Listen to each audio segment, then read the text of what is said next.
Goedenavond allemaal, good evening everyone. Ik denk dat we kunnen beginnen. Zullen nog een paar binnendruppelen, maar dat is, lijkt me geen probleem. Leuk om jullie allemaal te zien. Fijn om ook te zien dat er zoveel zijn op deze donderdagavond.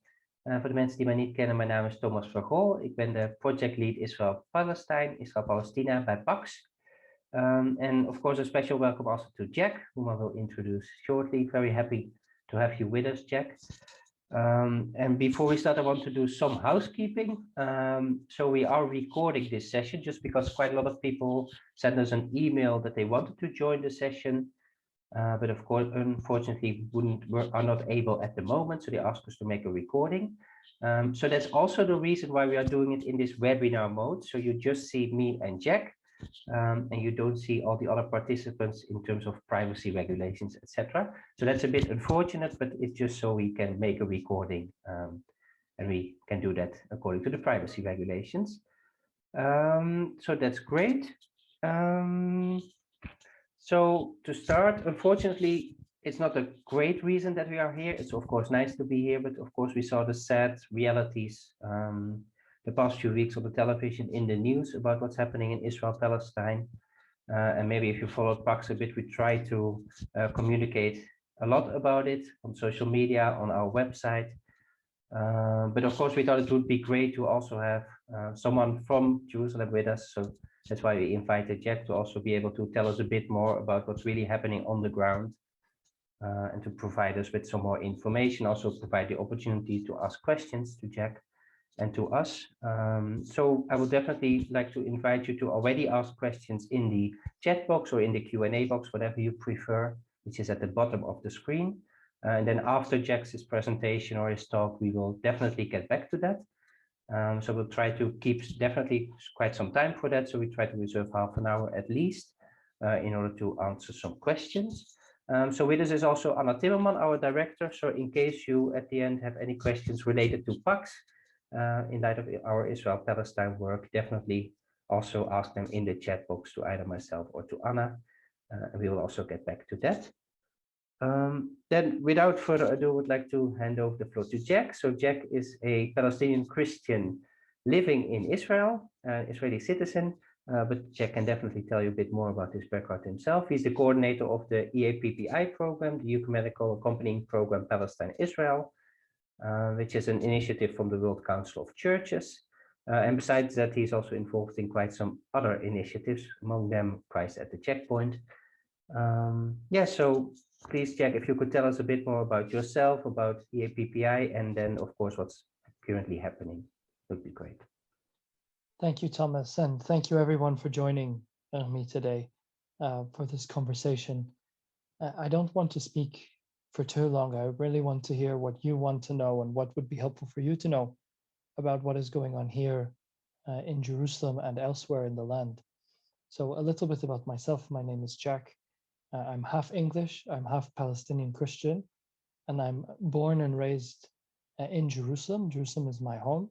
This is where I am right now. But my father is originally from Lod or Lydda, and we will come to talk about this city as well in a little bit.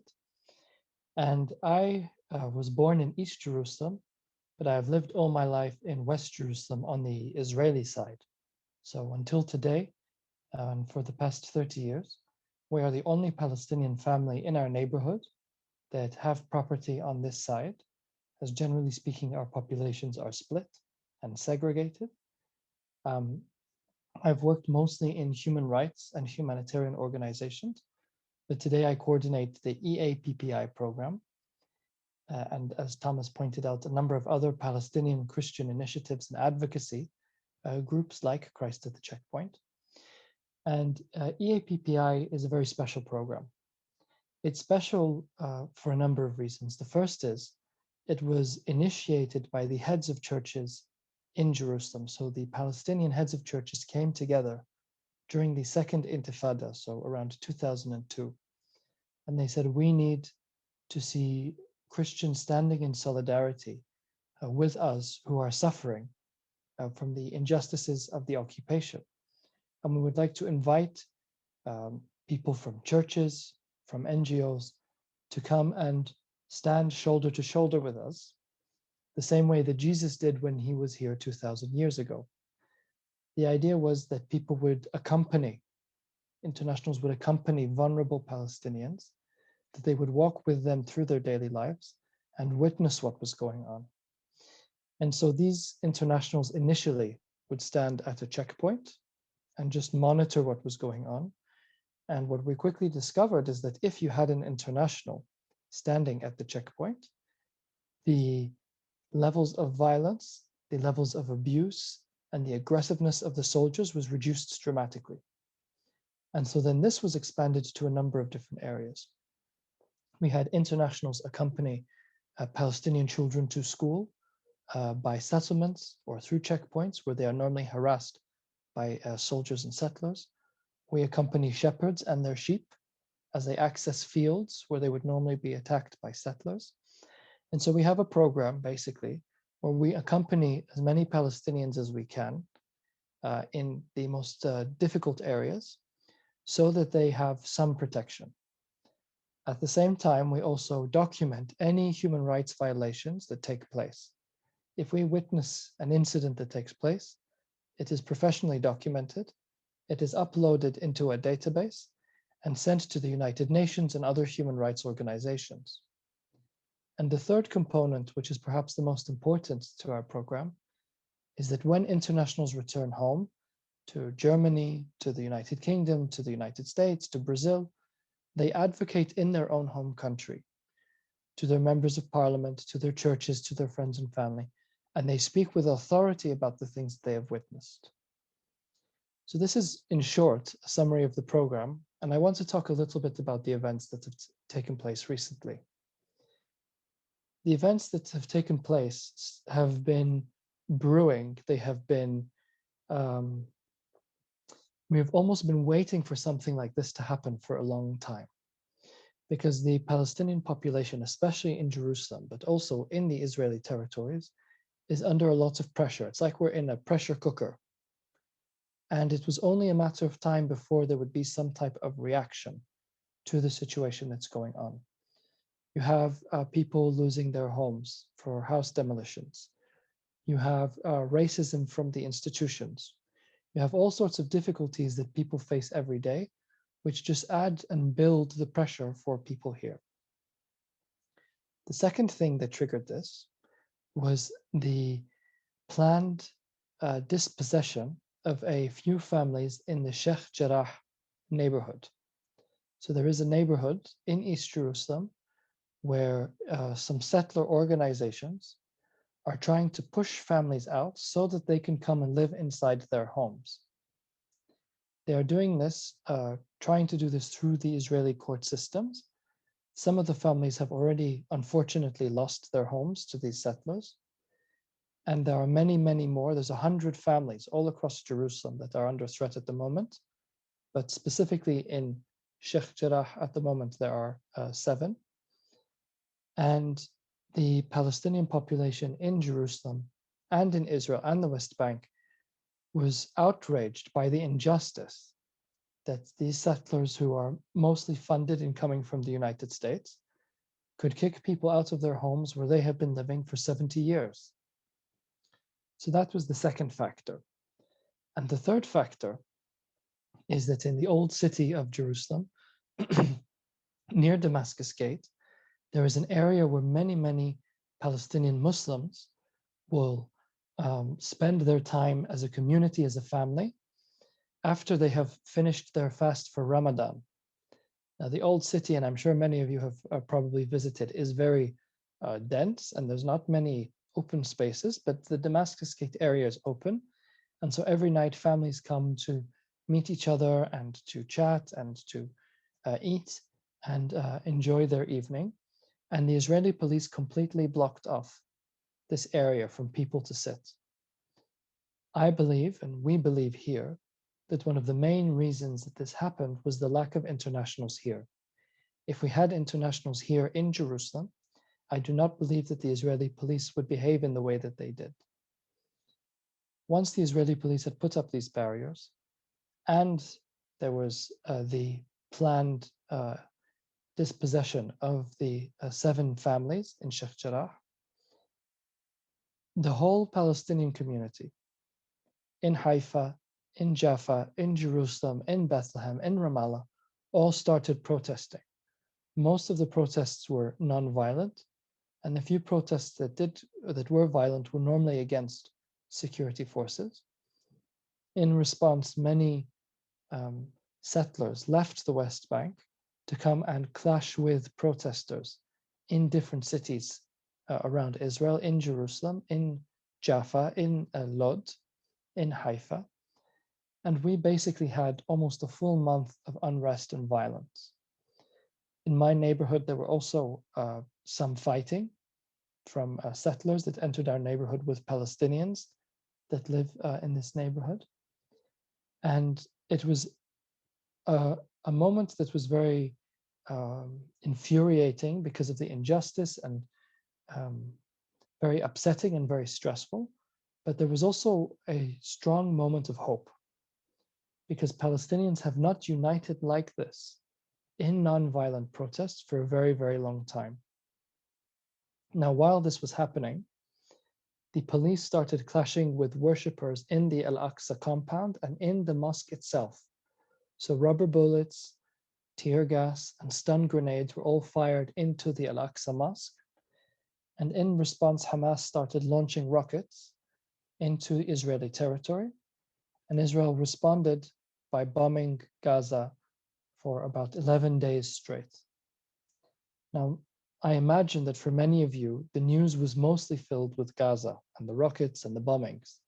But this is something that started much before that. And in some ways, it's unfortunate that Gaza took all the headlines, but the sheer devastation of what happened in Gaza was overwhelming, where over 200 people have been killed as a result of this, and 68 children in total, 67 Palestinian children and 1 Israeli child have died in this process. And a ceasefire was managed to be reached once the United States put their foot down, and Hamas and Israel agreed to stop the fighting, which has pretty much held up until now. But it's not like we have gone back to what was before. The events that took place were so significant, they were like an earthquake for Israeli and Palestinian community. And we are changed as a result of these events. Palestinians have been very fragmented and distant from each other because of the way we are separated by walls and checkpoints and borders.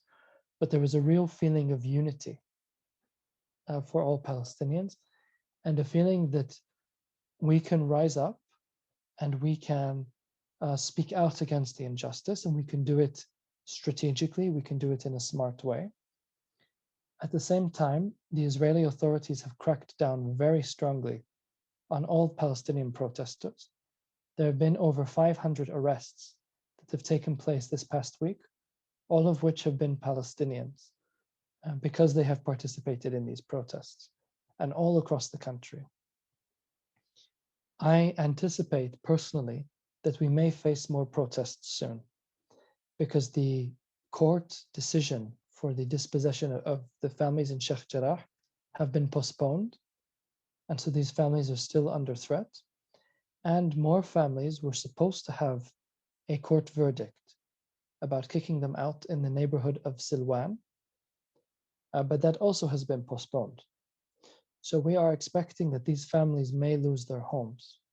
And so Palestinians might start protesting again, because we do not believe that these families should be kicked out after living there for over 70 years, after having the legal right to live there, and in place for settlers. Now, what about EAPPI?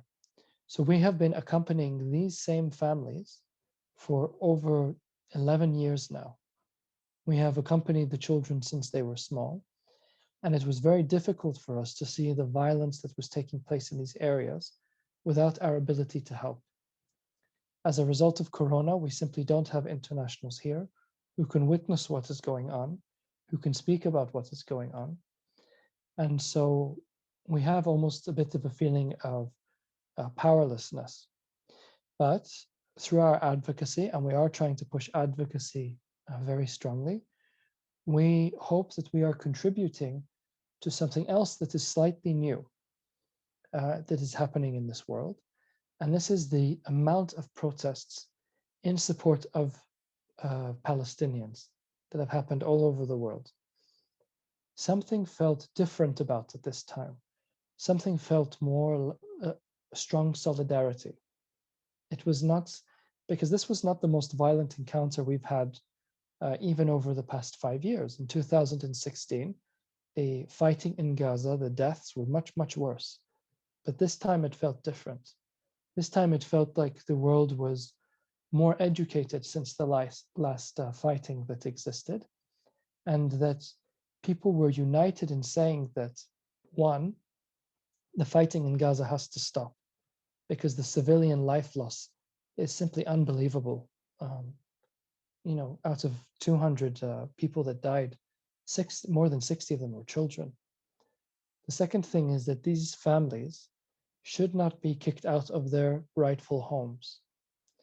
And the third thing is that through social media, we could see the amount of violence and suppression that the authorities were using against nonviolent protesters. More tear gas and more stun grenades were used in 2 weeks here in Israel than have been used over the past 20 years. And tear gas is used all the time across the West Bank. So we are really seeing something new happening in the Israeli-Palestinian conflict. And we don't quite know where it's going to take us, but there is some hope for it. I am slightly concerned about a few things. I am concerned about the popularity of Hamas after they have attacked Israel as a result of what they did in the Aqsa Mosque.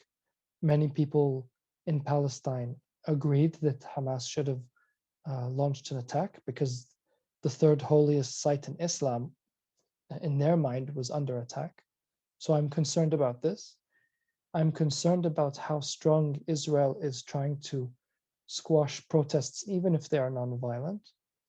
And the third thing that I'm concerned about is that what we saw was settlers and soldiers fighting and trying to attack Palestinians together, side by side.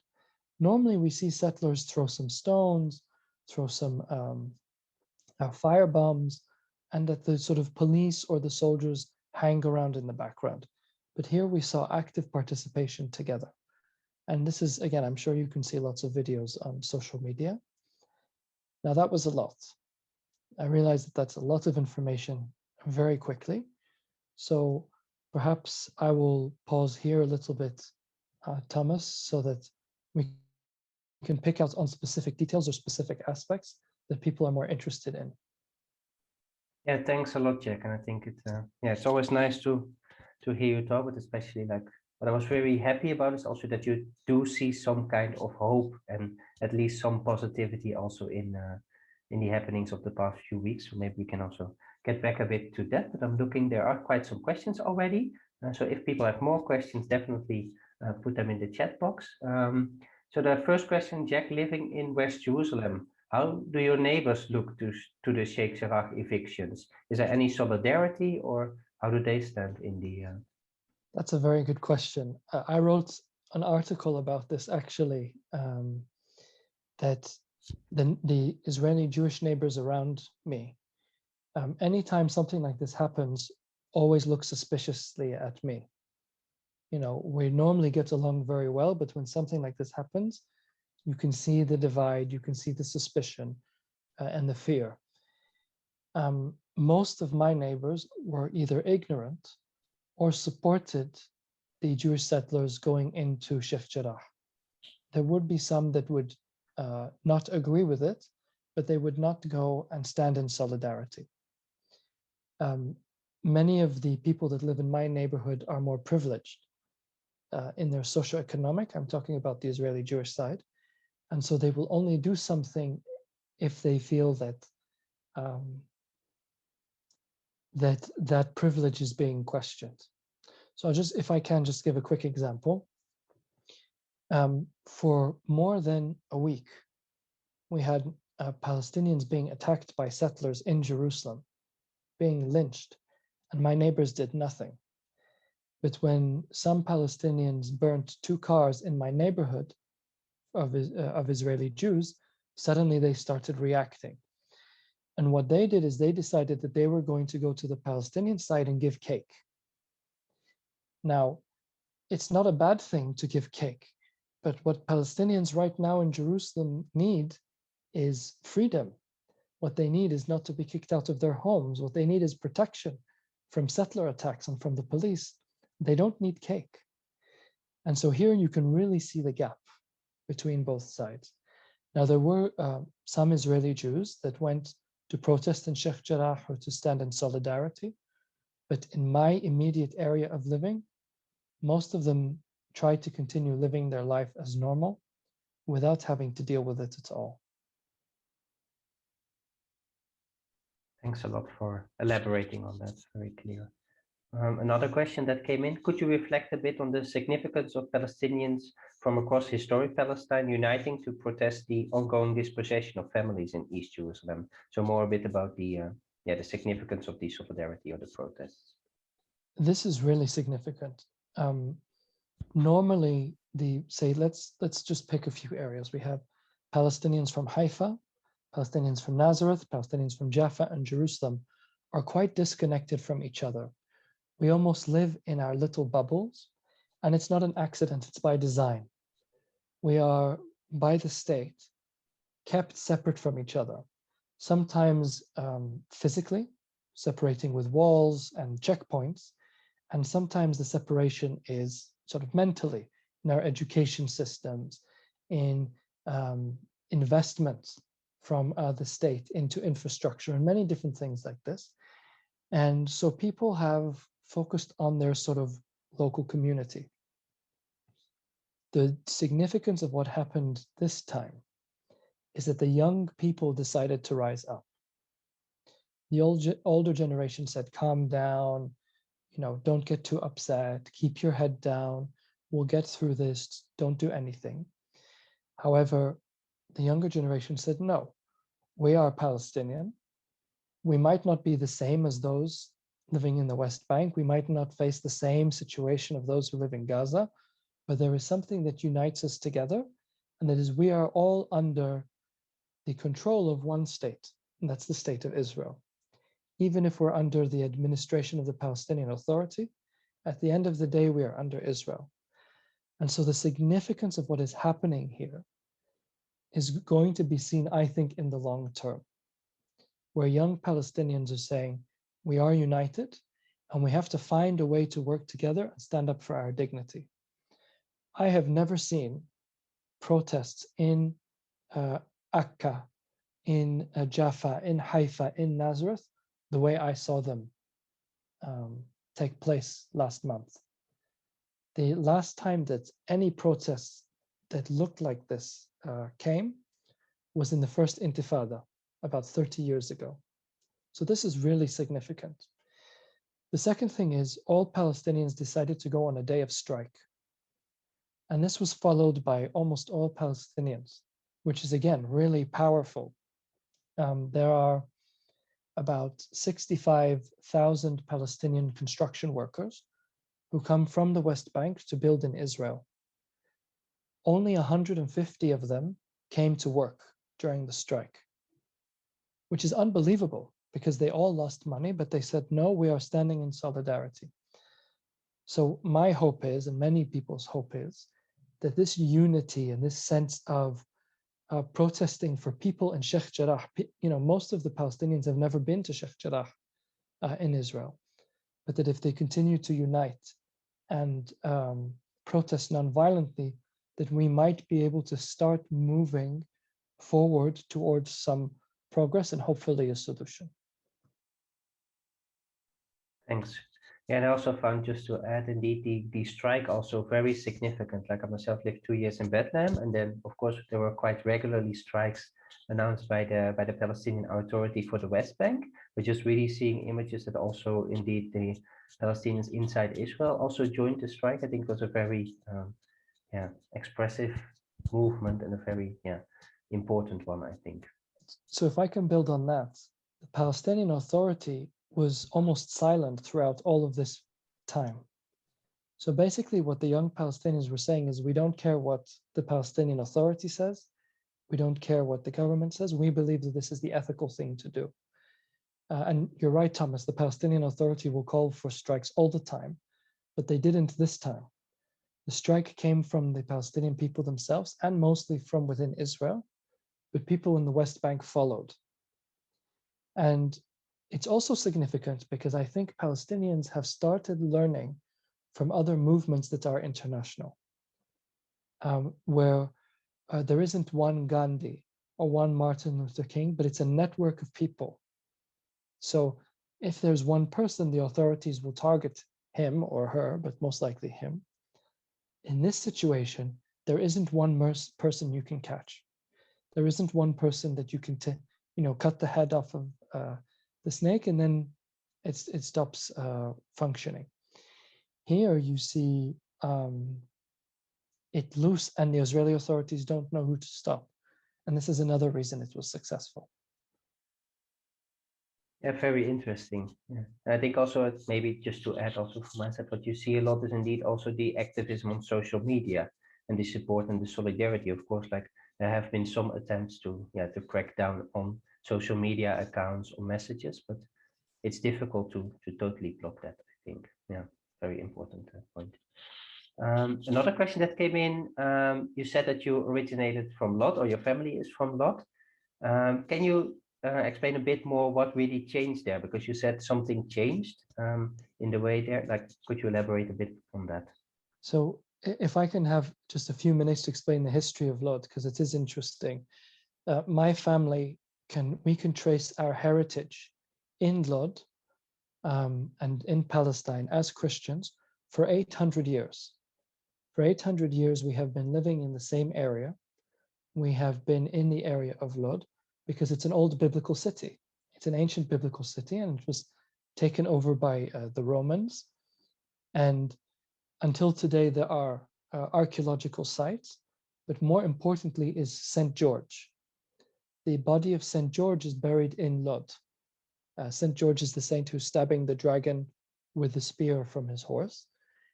And my ancestors helped rebuild the church in Lod. And so we have been living there for basically 800 years. And when the Zionist forces took over Lod, they kicked out all the population with the exception of 1,000 people. And 2 of those were my grandparents. And they hid inside the church that my ancestors built. So after the fighting had stopped and they came out back into Lod, new Jewish immigrants were living in their home. They lost all their property, they lost everything, and they were basically refugees in their own city. And my grandfather's philosophy was that you should keep your head down, stay quiet, don't get kicked out the way we were, and survive. But for the younger generation, that message doesn't really work. And so the Palestinian community started growing and growing in Lod. And the state said, we need to do something about these growing families like mine. And so we are going to Judaize the city. This is the term that they use, Judaize. And so they paid for some settlers to come and live in the middle of Lod, where the Palestinian homes used to be. This is in the year 2004. And they started giving instructions to the Jewish population in Lod not to sell your houses to Palestinians, to Arabs. So my cousins who want to buy property, who got married and want to establish a family, find it almost impossible to find homes because they have to find someone who is willing to sell to a Palestinian. So this is sort of the buildup of what's been happening in Lod, because for many, many decades, Palestinians and Jews have been living in the same city without violent clashes. But the things that took place recently caused this illusion to break, where the people in Lod are saying, we are also suffering from settlers in our city, just like Sheikh Jarrah are facing this as well, and we want to protest about it. And then the violence took place. Now, unfortunately, some of the Palestinians in Lod also attacked some synagogues. They also attacked some civilians, and settlers came from the West Bank to attack Palestinians in Lod, and it became a very dangerous area.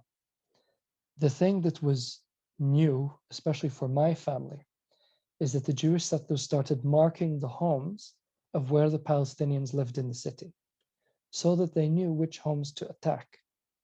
This has not happened before, not for my family and not for most Palestinians. So this has caused them to rethink their attitudes towards their Israeli Jewish neighbor. We obviously have had issues that are hiding deep inside our identity, and we cannot go to the same situation that we were before. So it will be interesting to see what happens over the next few months and even years. In cities like Lod was not the only one. I mentioned Jaffa and Akka and Haifa as well. Cities that have both Israeli and Palestinian people living together, their future is not clear. Thanks a lot for the elaboration. I think also on the history of Lod. I think it's an important addition. And it's really indeed shocking to see the markings on the homes. Maybe also linking that to a next question. You already talked a bit about the aggression that took place, and also that soldiers didn't really stop settlers or didn't stop any violence. Is that also something that is new or that is quite normal but only was on the television right now? It's new in the sense that what we have normally seen in EAPPI, and I see that Bram in the comments has also mentioned that it's very normal for soldiers to allow settlers to throw stones at Palestinian shepherds, for example, or for them to set fire to olive trees of Palestinians. But here you had settlers throwing stones while soldiers were shooting stun grenades. You had settlers using their own live ammunition, firearms, and soldiers also doing it together. And this is new. It's new to see them fight as if they are from the same unit. This is not something that we have seen often or even at all. And this is very concerning because these settlers are very much extremists. They're religious zealots and extremists, and they are fighting alongside the same police that I would have to call if I was in trouble. So most of the Palestinian population will not call the police because they will be scared that they will then get attacked.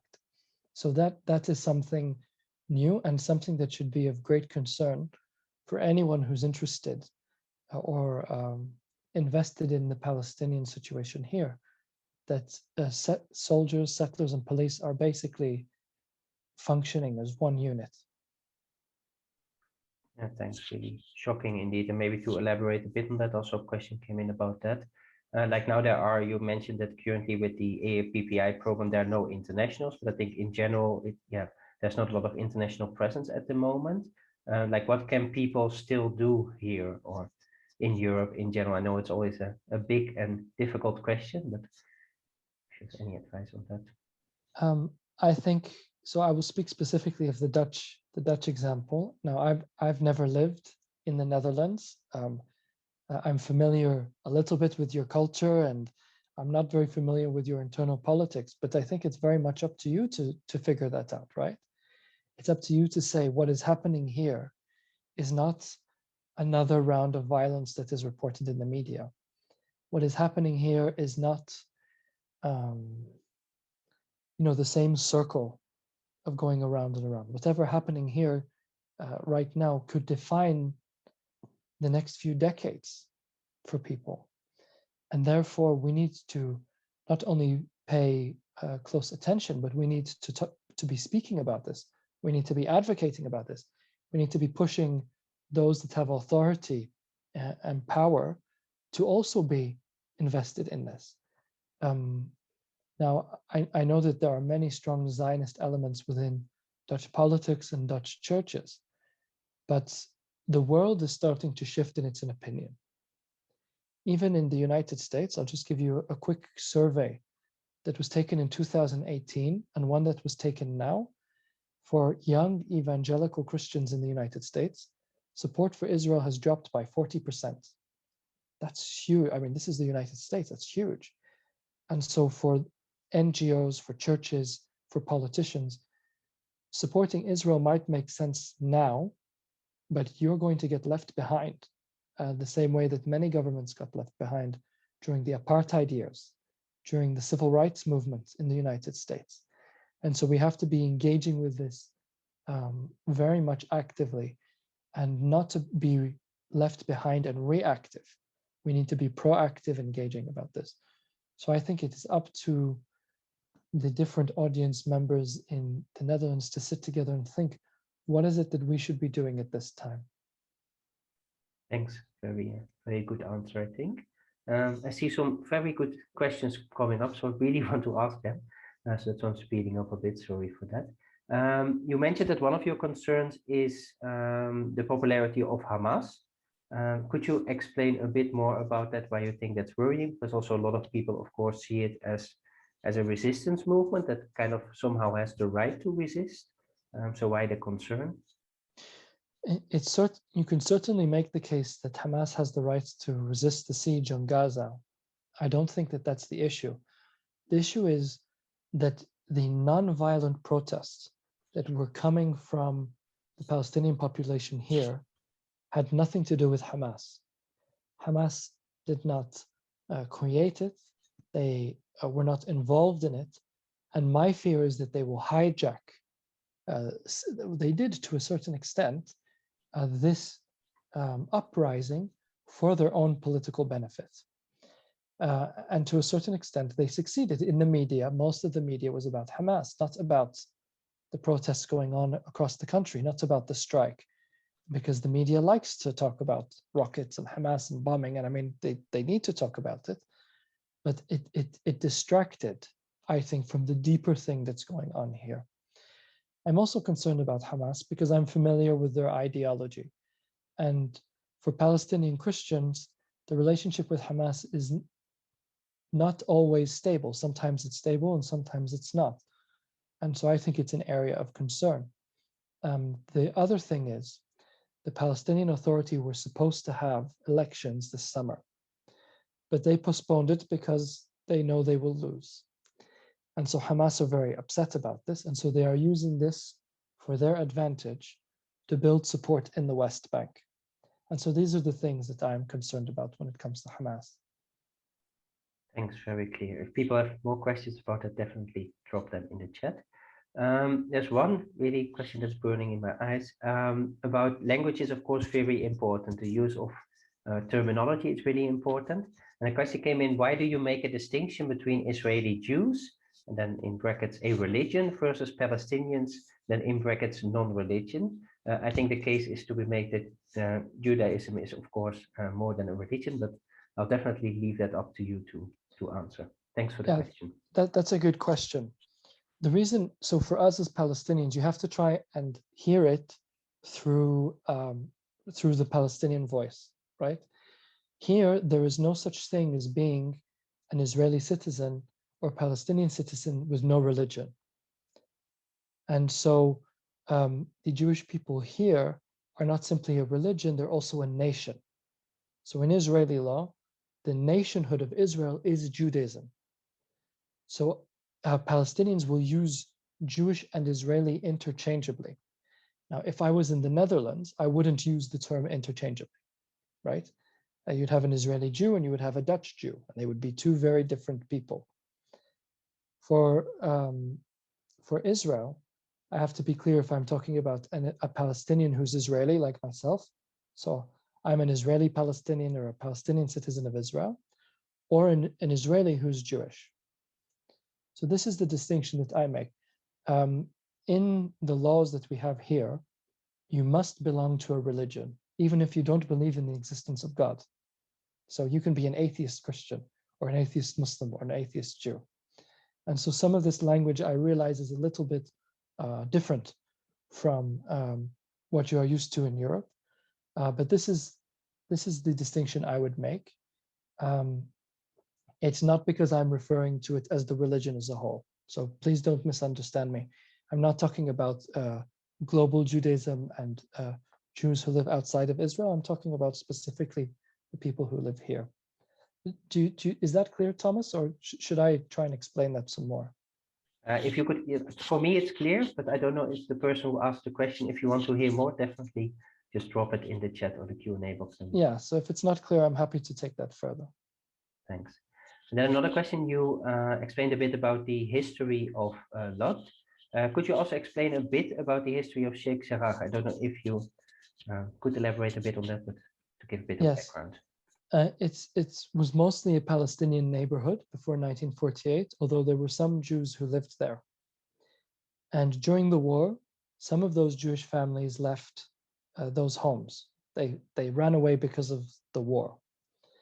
And Palestinian families were allowed to live in these homes under the condition that they gave up their protections as refugees, which is what these Palestinians did in Sheikh Jarrah. The Israeli government legislated a law that if you were a Jewish family who lived in those homes before 1948, you have the right to go back to those homes. Now, the thing is, none of the families have tried to do this. So settler organizations are trying to use this law to kick Palestinians out of their homes and take it over themselves, even if they have nothing to do with the history of that neighborhood. I should also point out that that law only applies to the Israeli Jewish citizens. A Palestinian who was kicked out of his home, like my grandfather and grandmother, cannot use this law to go live back in their home. And so you had Palestinian families living in these homes for 73 years legally. And now, because of this law, the state is trying to remove them and put Israeli Jews to live there. And this is a little bit about the history of Sheikh Jarrah. The legal history is slightly more complicated, so I will not go through that in the 15 minutes we have left.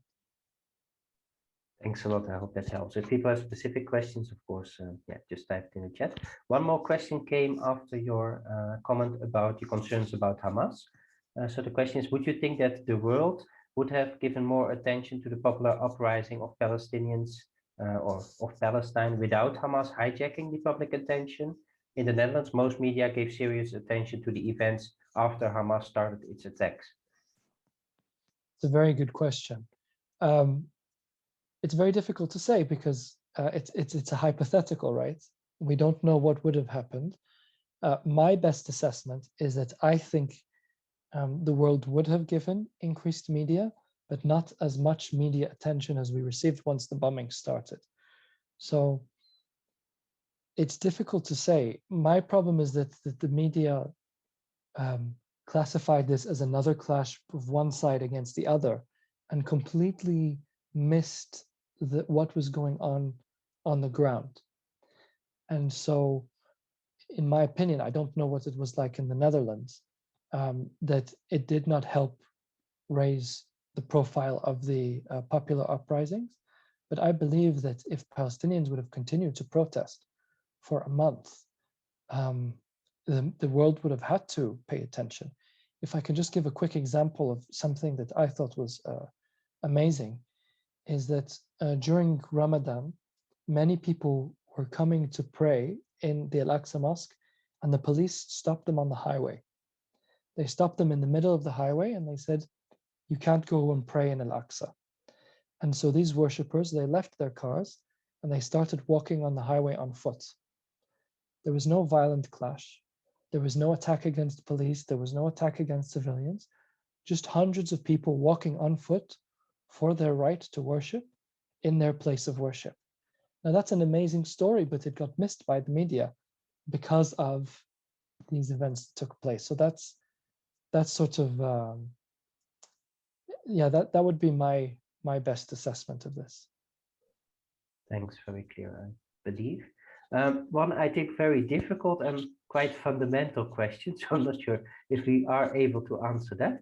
But the situation now puts us back to the status quo of 1948, which is very useful for the, sorry, now another question comes in, for the educational work all over the world. How can two nations live together binationally? What is your view on that, especially because you also said that things are changing now in Lut, that it, as an example, also in Jaffa, Haifa, etc. Can nations live binationally together in one nation, in one state? I think so. I think, you know, if I think other countries have done it, and I think that we're capable of doing it, but I don't think that this is even a realistic question to ask right now. Almost all Israelis would reject the idea of a one-state solution. It's very clear that it's a Jewish state for the Jewish people, and that Palestinians are a demographic threat. They are the idea of giving all the Palestinians in the West Bank, in Gaza, in the Galilee, a right to vote equally with Israeli Jews, I think is unfathomable for most people. And in 2018, and some of you might know this, a law was legislated in Israel called the nation-state law. And that law said that the right of self-determination in the state of Israel belongs only to the Jewish people. So this also relates to the last question about religion and people. This is the Israeli language, not mine. The right of self-determination only exists for the Jewish people in the state of Israel. So if I say I am a Palestinian in Israel and I want one state, technically speaking, I'm breaking the law because I don't have the right of self-determination. That is a law, that is a right, a privilege that does not exist for me. Well, it's a human right, but it doesn't exist for me under Israeli legislation. So I find it very, very hard to believe that a one-state solution is possible, but I'm also very hesitant to talk about one state, two state, because it's a bit like fantasy football, you know? It's more a game of fun, of what each person thinks is the best solution, rather than what's the reality on the ground. I'm much more concerned about the rights of people, the right to live, the right to access worship, the right for education. These are more practical things that I can fight for, rather than sort of, you know, a state that looks like this or a state that looks like that. Thanks. A very good example, I think, also. And a nice way of describing it, fantasy football. I think that we should remember that one. I think there's a question that's kind of linked to this. So on the back of the violence, there have been several elections in Israel over the last few years. And of course, just before the violence, there were negotiations between Naftali Bennett and some more right, center, and left parties, including the Arab parties.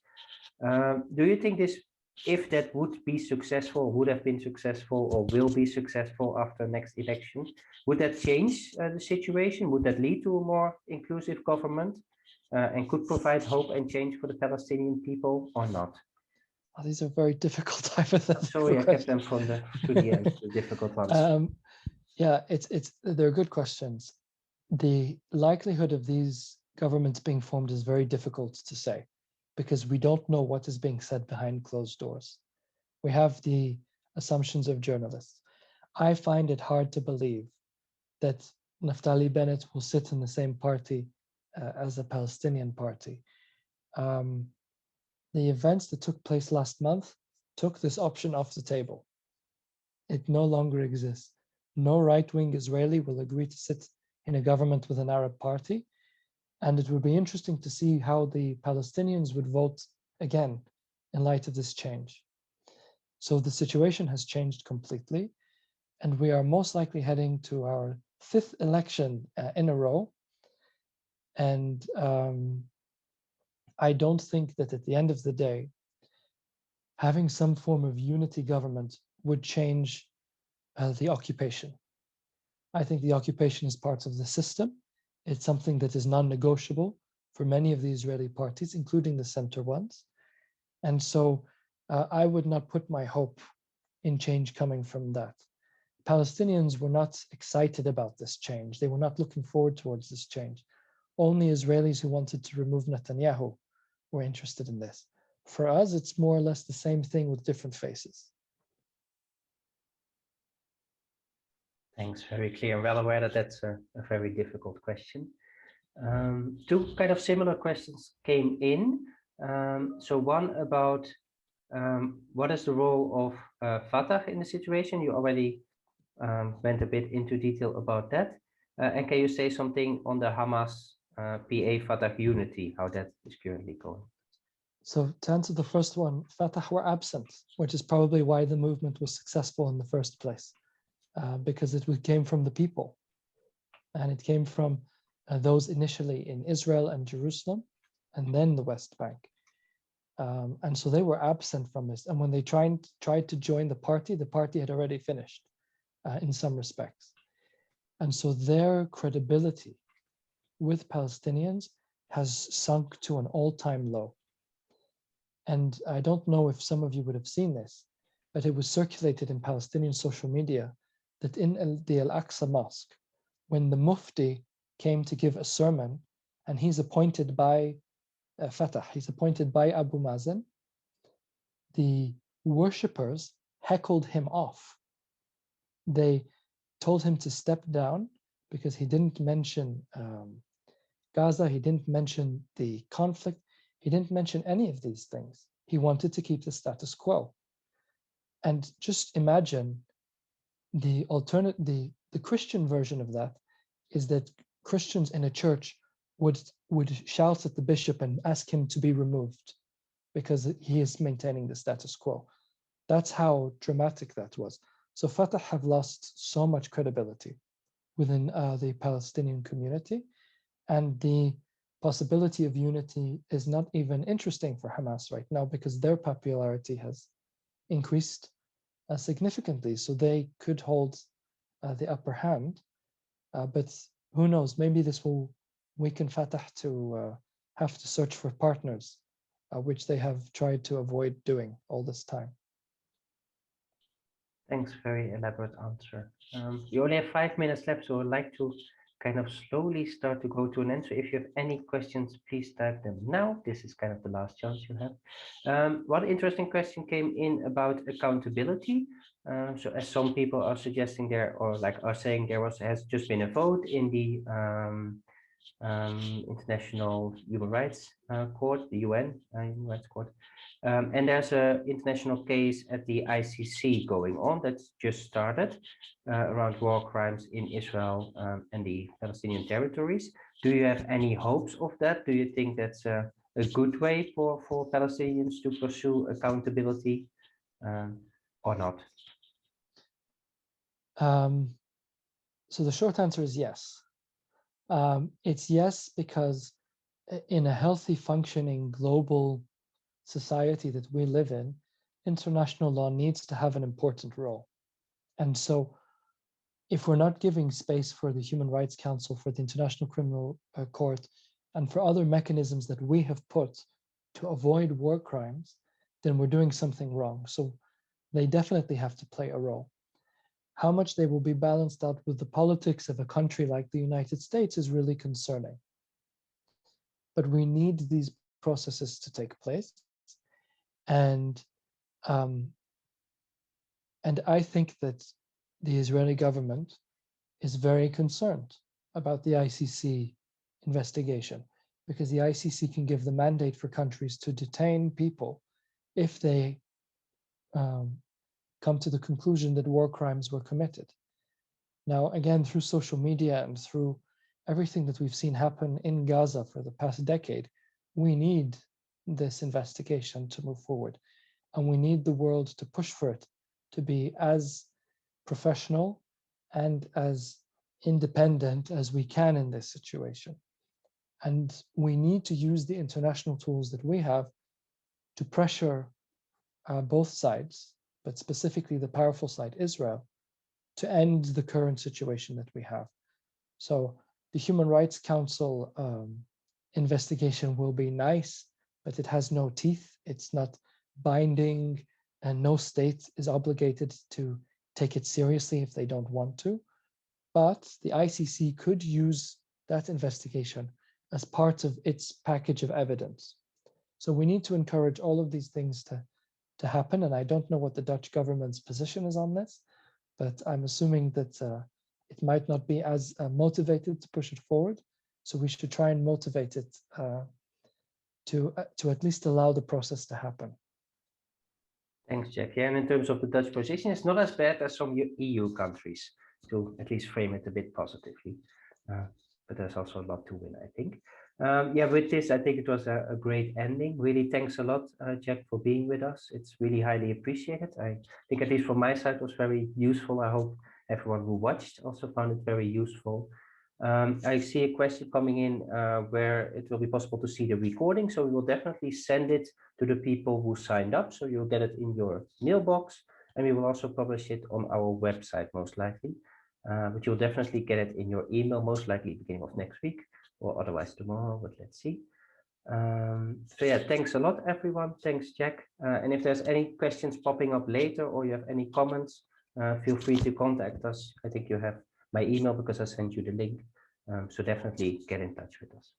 Can I also say thank you so much to you, Thomas, and the PAX for organizing this. Thank you for everyone who's come to hear our voice here. Please don't keep your eye off what's going on here. For those of you that have a real interest for a just peace in the Holy Land, we need you now than perhaps than before.